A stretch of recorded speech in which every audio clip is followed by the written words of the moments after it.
The following is a best-of-5 set in the winner's semifinal round. Introducing first, from Houston, Texas, presenting Tourney Locator. She is her! She is...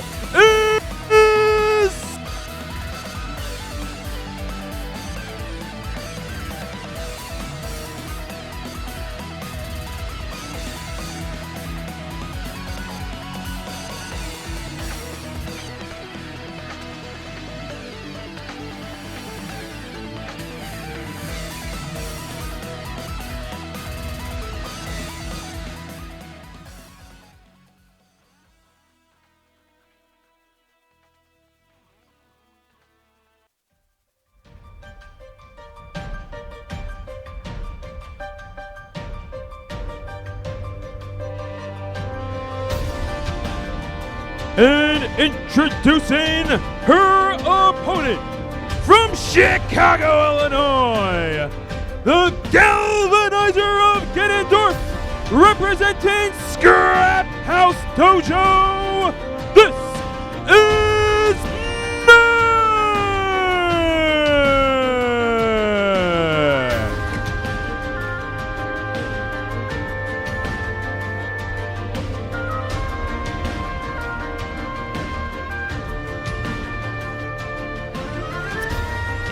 What an introduction from both those players. Mekk kind of showing just how much character and personality he has, and it's something we're going to be seeing in his play. But before we get into that, I do want to talk about Mekk kind of having an interesting and sort of strange history of doing well in the South. You know, beating Axe at LTC 2022, beating Hacks at Tipped Off in Georgia. This is a player who just sort of kind of is explosive at times. Right. Sometimes just sort of everything starts to work out, and the peaks are quite high. They were for sure. There is the elephant in the room, of course, the canon event of facing Lucky at Shine, which probably changed everything in the course of Melee's future to turn Mekk into a canon main. We're taking a look at the collision stats right now. These most recent sets have largely been in Salt's favor for the most part. I do see a couple on here from 2022 and 2021, but there are a few from coin boxes, for instance, and some other events that aren't noted on here, where Salt has been the victor at a lot of them. Yeah, no, again, I would say Salt is kind of the favorite here, but... That is an insane sheet to have on the stream. Yeah. I love that. Yes, especially at the bottom there, but ultimately, yeah, I'm just really interested to see how this set plays out. It does kind of feel... It got changed. Shoutouts. Let's go. It does kind of feel like it could go either way.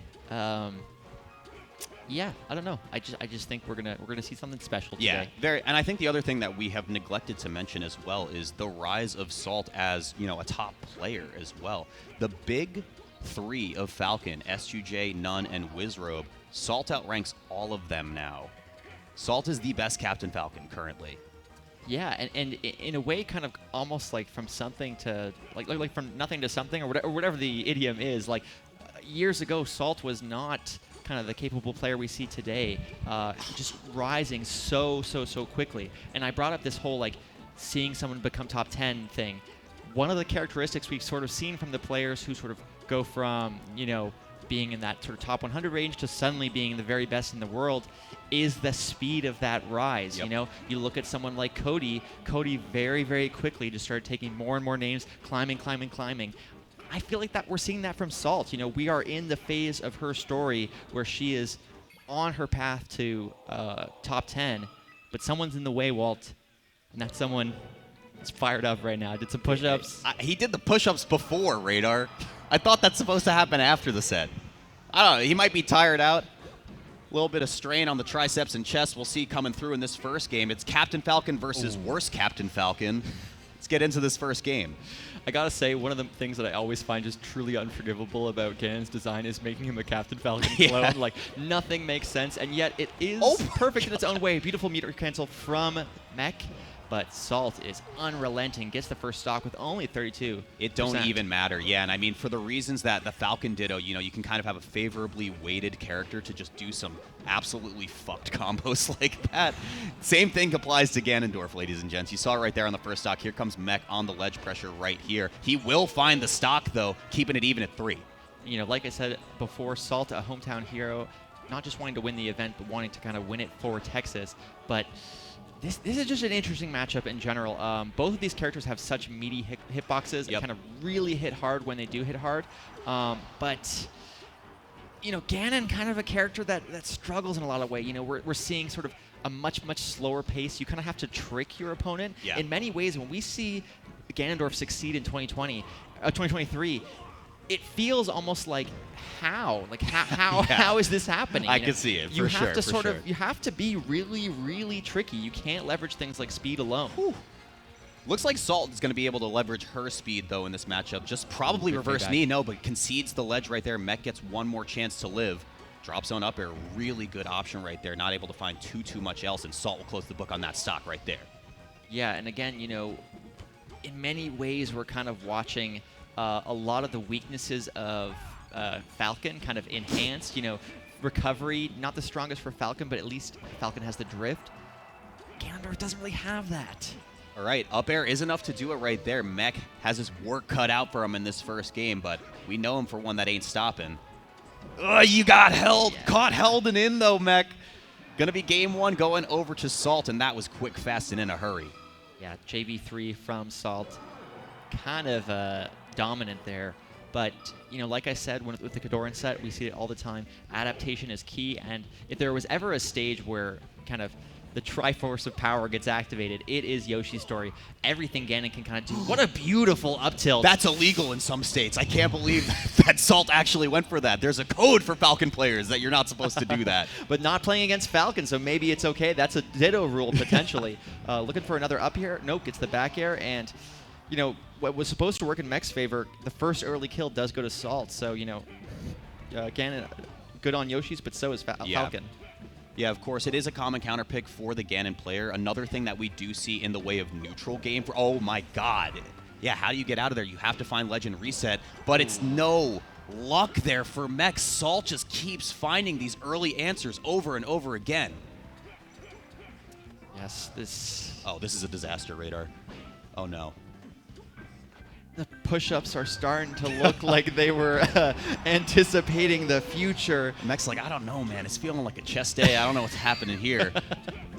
Yeah, so far, Salt really controlling the pace of the game.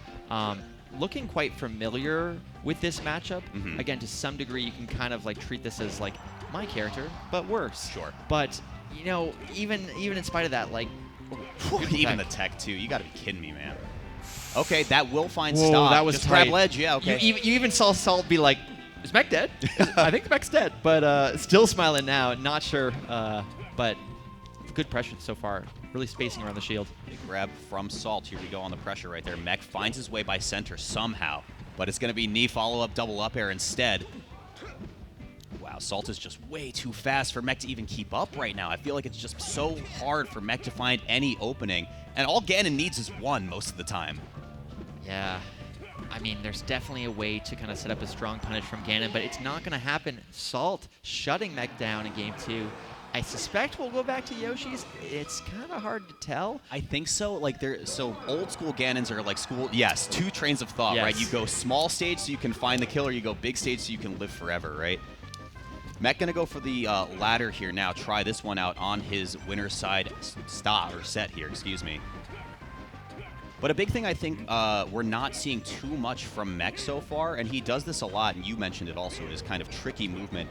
You do a full hop aerial, and then you kind of mix up your landing option, whether do double jump second aerial, you can do short hop up air into a second aerial as well. We're not really seeing that at all, I think, by virtue of Salt just completely smothering him now. Yeah, I think so much of this is Salt's speed and mixing up the options. It's kind of a classic melee problem where like your opponent's a little bit faster than you and they're making decisions a little bit faster than you, and you know, you either have to kind of figure out a way to slow them down, speed up yourself, but that's really hard to do as Ganon, and or like figure out a way to trick them, and it is tricky itself. But this edge guard is going to be a huge part of it, and there's no edge guard to speak of. I guess caught the jump. Yeah, it is just basically one read once Mekk finds the aerial to push Salt off stage, right? But it's finding that opening, which is really the problem. This is the opening we were looking for. Here we go. Okay. Oh, great recovery from Salt. Instead. Yeah. Yeah, the Tipman, of course, being that kind of reverse backwards up air that Ganon can use. One of the great edge guarding options that Ganon has available to him. Great pickup. Yeah, I love that. Quick 3 pieces is all Ganon's going to get, man. He's not too hungry for the 5-piece McNugget, but we'll see if he can find something right here. Salt with the fastest instant up air I've ever seen on someone using a GameCube controller. That's insane. Ooh, the waveland into the extended back air there. Really, really technical, really, really clean. But is it going to matter? Mekk missed turnaround right there. It's going to cost him pretty heavy. He's living for now. But off of that grab, you can get jab follow-up like we saw earlier on the left side of the stage. He's going to lose his stock and even up this game now on the side of Salt.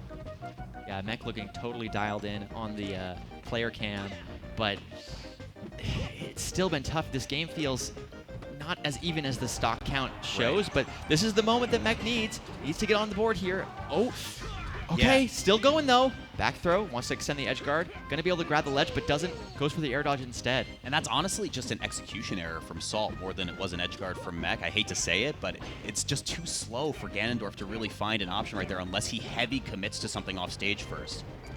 Yeah, we're seeing the power of Ganon's up air, one of the strongest moves in his kit.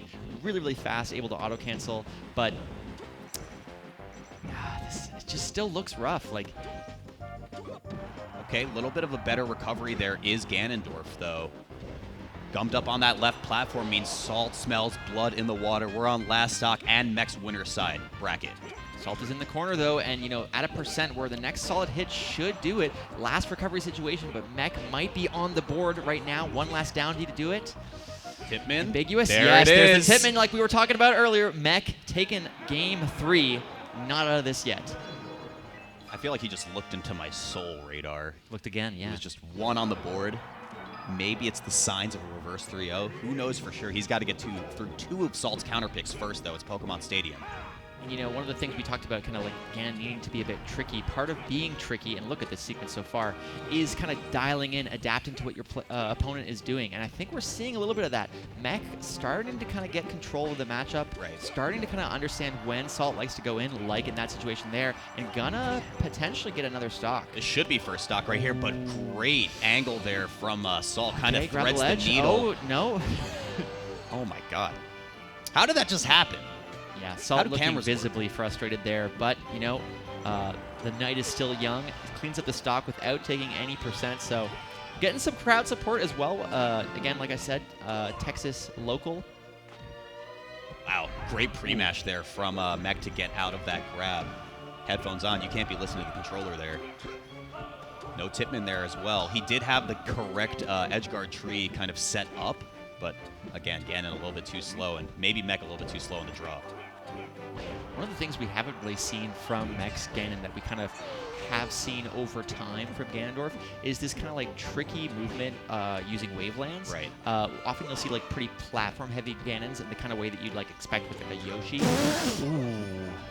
That would have been immediately clipped if Salt got the kill. It really would have. Unfortunate, though. In another timeline, perhaps. Still gets there either way, but it was a bit more pedestrian than I would have liked. Oh, I like just the kind of run-up, pressuring on the shield, good amount of space, too. Look at these tilts. Oh, I don't actually know if Ganon wanted that roll there. It might have just been an accident. Okay, playing the corner, but slowly backing up, giving Salt more space. She doesn't take it, but gets the extension. Down throw, regrab. Yeah, and all of this happening, and wow. Entire stock, too. It. All of this happening off of Mekk approaching once in that entire situation. You know, Ganon, of course, playing kind of the tilt game, wants to go in aerial, trick the opponent into going into him. That one waveland costs him huge there, and now it's tournament stock again on the winner's side for Mekk. This is a big opening. Reverse nair, forward air to extend it, and this needs this edge guard. If Mekk is going to stay in it, that was the time to do it, but it's forward air anyway. Staying in this one is Mekk. Really, really good read, and those nair extensions have been excellent so far, but Salt just so fast at racking on damage. Yeah. One knee might be enough to do it right here, at least present the edge guard. And we're not returning to neutral yet, and that is it. Salt moving on in Rise of Grind, keeping in winners. Mekk, this was winner, so Mekk's still in it. It's going to set up a clash of titans between Salt and Triff in winners finals. My God, again, we talk about Kadoran being the one to beat at this tournament, but it's a Peach and a Falcon sitting there instead. There's some hitters, man. There are some serious contenders. I think one of the things that really stands out to me about this event, not a lot of Fox and Falco. There are no Foxes and Falcos. If Melee had a mascot, it would be Fox, and he's not here. There's a narrative there, absolutely, that kind of like sort of the rise and fall of the 20XX kind of philosophy. We're so used to being like Melee, Fox. They just go hand in hand. We see them in every single top 8. Not today. Right. Yeah. Talking about the set, what a great showing from Salt, taking that one over Mekk. Mekk, of course, not the end of his run just yet, so we will see that Triforce of Power coming through for a loser's bracket run. But let's throw it over to Rod real quick for a couple notes. Test. Yo, thank you, commentators. Yo, doing a phenomenal job, mind you. Can we clap it up for them, please? We just clap it up for the – yo, they're doing a phenomenal job. Yo, so I got to know, how you feeling coming after that match? I mean, that was it was a bit of a nail-biter in some of those moments, but, I mean, I guess that's just the Ganon-Falcon sort of matchup, right? I feel indifferent. I didn't want to drop a game, if I'm being honest. It's like fighting that character is like playing Dark Souls, so I just got to avoid certain things. So if I drop a game, it's my fault. That's how it feels. Or just ignore the life bar down there. Just ignore the life bar. Hey, so I check it out. Obviously, you have Triff waiting for you. How confident are you going into that match? And now, look, we met at Bemmy. I know you can talk some trash. You can keep it PG if you want. I want to know where your confidence is sitting right now because you are a Bemmy champion. Talk to me. I beat Peaches up, so I'm looking forward to it. I've never played Triff in a set. This will be the first time. And then I would have played all the Peaches. I played B-Bats. I played Lod. And I get to play against Triff. So I'm looking forward to it, honestly. Nice. Love to hear that. Yo, really quick, I mean, obviously, we're looking really good right now. Here we are in Texas. How important is it that you hold down the fort here? Resident soil. How important is it? It's real important. That's right. Real important. That's right. Real important. Okay. Okay, well, hey, wonderful stuff as always. Fist bumps all the way across the board. Commentators, back to you.